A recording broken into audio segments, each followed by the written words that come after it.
J'avais envie de revenir avec vous, les amis, sur l'interview ce matin du président du groupe La Droite Républicaine à l'Assemblée Nationale, Laurent Wauquiez. Il était l'invité de la grande interview ce matin sur Europe 1 et CNews. Et voilà, on va le rappeler, c'est le rival de Bruno Retailleau dans la course à la présidence des Républicains. Il a durci le ton, notamment à propos de l'immigration. Il dit « Je ne veux pas que la droite soit au gouvernement pour être la caution de l'immobilisme du Premier ministre », déplorant qu'aucun texte sur l'immigration ne soit inscrit à l'ordre du jour de l'Assemblée nationale au cours du prochain semestre. Jules Torres. L'impuissance de Bruno Retailleau, c'est finalement le meilleur carburant pour Laurent Wauquiez. D'ailleurs, on voit bien que c'est la partition intéressante qu'il joue. Il est, lui, le patron des députés LR. Il soutient le gouvernement dans toutes leurs propositions. On y a en ce moment la proposition de loi sur le narcotrafic, évidemment, que la droite soutiendra ce texte. Mais en revanche, il ne se garde pas. Il ne fait pas l'économie de critiques sur l'impuissance sur certains dossiers. La cacophonie gouvernementale sur le voile dans les sports, ça peut possiblement affaiblir Bruno Retailleau. D'ailleurs, il dit ma parole est libre et indépendante parce que je ne suis pas attaché au gouvernement, contrairement à Bruno Retailleau. Il avait même dit, au moment où ça commençait à se lancer la présidence des Républicains, qu'il n'était pas l'otage de François Bayrou. Donc on a bien compris que là, ils étaient en campagne, que lui, sans critiquer Bruno Retailleau de manière publique, va pointer tous les petits dysfonctionnements dans l'appareil d'État dans lesquels Bruno Retailleau pourra avoir un impact. Et lui, sa théorie, c'est que si Bruno Retailleau est impuissant, s'il ne peut pas gagner ce bras de fer avec l'Algérie, s'il ne peut pas imposer une loi immigration, il considère que la droite aurait tout intérêt à sortir du gouvernement pour ne pas offrir finalement une victoire à Macron. Et cette victoire, ce serait de sauver Emmanuel Macron en réalité. Vincent Roy. Écoutez, je vais vous donner mon sentiment. Je trouve ça extrêmement malhonnête. C'est-à-dire évidemment que dans tout le discours de ce matin, la critique était adressé à Bruno Retailleau. Alors, évidemment... Il le soutient. Il a réitéré son appui au ministre de l'Intérieur qui plaide pour une réponse graduée. Voilà, il est au soutien. Que vouliez-vous qu'il fît ? C'est souvent une caresse qui devient baffe. Et c'est exactement ça. Il ne soutient rien du tout. Il est en train de taper à bras raccourcis sur... Mais il revient dans le match. On peut dire qu'il revient dans le match ou pas ?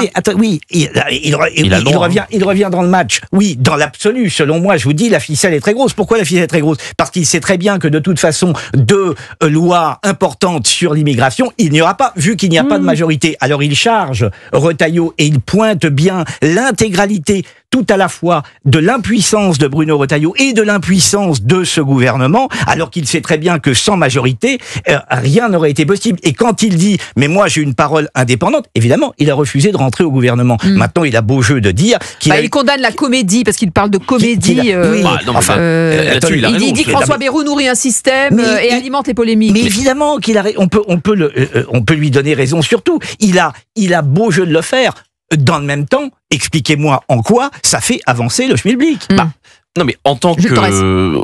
Il n'est pas dans l'opposition, Laurent Wauquiez, mais il a quand même le droit de considérer qu'il y a au gouvernement parfois des positionnements contraires. Mais bon, c'est pas un chantre du en même temps. Et il a émis des doutes justement sur la volonté de François Bayrou de mettre la pression sur Alger, craignant une réplique très graduée avec très peu de riposte. Il demande une dénonciation des accords de 68. Il est comme beaucoup de Français, parfois très agacés de voir qu'on a la ministre des Sports qui nous dit que le voile dans le sport, c'est pas de l'entrisme, et que de l'autre côté, il y a Bruno Retailleau qui veut l'interdire. Ou Gérald Darmanin qui dit je démissionne si on revient sur cette proposition de loi du Sénat. Il en a marre de voir Emmanuel Macron dire que les accords de 68 on le fera pas unilatéralement et François Bayrou et Bruno Retailleau dire la même chose. Il en a marre de voir François Bayrou nous dire qu'on va faire un conclave sur les retraites on en parlera après je crois, pour enlever le PS de la motion de censure et puis ensuite ce schmilblick il avance pas. Donc on peut aussi comprendre Laurent Wauquiez, bien sûr. Voilà.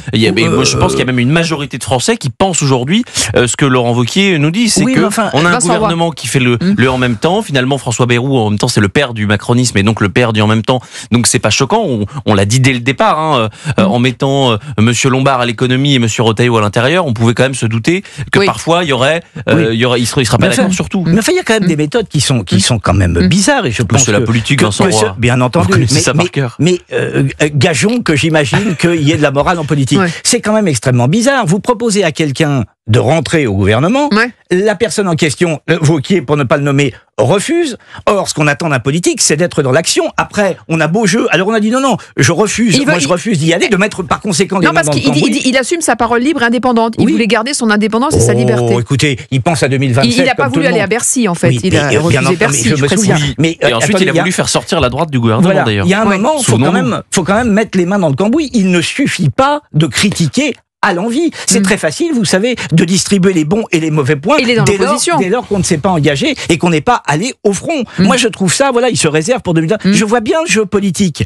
Mais est-ce que l'exemple de Bruno Retailleau, qui est quand même, c'est tendu pour lui en ce moment, ne lui donne pas raison? Écoutez, on peut pas reprocher à Bruno Retailleau, en tous les cas, on ne pourra pas lui reprocher d'aller au feu, ni lui reprocher vraiment son implication et sa sincérité. Mais peut-être qu'à un moment ou un autre, on me dit que non, mais peut-être pour Bruno Retailleau ne donne pas finalement raison, en tout cas ne donne pas tort à Laurent Wauquiez. Alors dans ce cas-là, il faut rien faire et puis ne pointer que 2027 et surtout pas, comme je vous le disais. C'est House of Cards, ce gouvernement. Je pense que vous avez plutôt raison. Est-ce qu'il trace un chemin, en Laurent tout cas, c'est ce qu'on dit maintenant depuis plusieurs semaines, c'est que l'impuissance parfois à laquelle est confronté Bruno Retailleau, c'est du carburant pour Laurent Wauquiez. Le meilleur ami aujourd'hui de Laurent Wauquiez, c'est le régime algérien. En réalité, car c'est celui qui veut la peau de Bruno Retailleau, c'est Bruno Retailleau qui est affiché dans la presse algérienne, vous l'avez très bien dit, souvent avec des termes d'ailleurs peu amènes.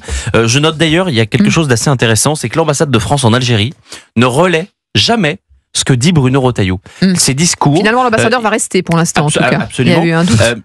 Mais c'est très intéressant de voir que, par exemple, le compte Twitter de l'ambassade de France en Algérie relaie François Bayrou, relaie Emmanuel Macron, relaie Jean-Noël Barrot, mais ne relaie jamais Bruno Retailleau et ses prises de position sur l'Algérie. Ça montre encore une fois une dissonance au sommet de l'État qui parfois peut agacer, et c'est la raison pour laquelle je pense que Laurent Wauquiez a raison d'aller sur ce point, quand bien même il n'y aurait pas de morale en politique.